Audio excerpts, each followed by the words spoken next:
Na Kinshasa bamiyibi ekomba mabibimba basala ba réseau na bango omona ba ye 9 10 to 12 ba ye na matanga ba ye na veillée ba ye na prière ba ye partout même musala bango ko yiba ba sac lelo na tongo musu bakende ko yiba na hôpital pe ba ko ba yiba na matanga bakangi bango tala bonzi melangai ba stratégie ko yiba na Kinshasa na no silité tala mama o komo na machi bola bakangi na souciance ya la police ya Lemba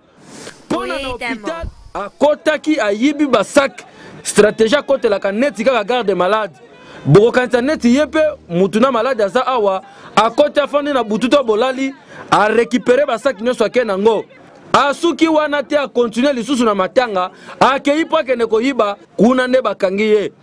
yoka yasala bakune kana hôpital ngana yambaki ye etant que aza garde malade na yambe na pesi mbeto to lali biso mibale de 8h ayo salanga kuna 8h30 de bikana nyoso ya malade ayibi mercredi to komi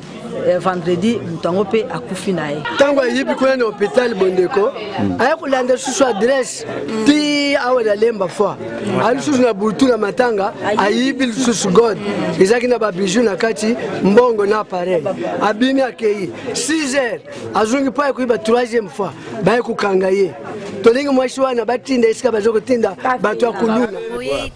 na buluo tala makambo ya boye bonti melangai ezali malamu mingi te kala ingangu kala technique lingala facile lobaka ezalaka ya boye te oyo ezali kala ingangu kala technique ya moyibi moko ya mabe makasi koleka kasi ndenge mamu makambo sali azo merita kende buluo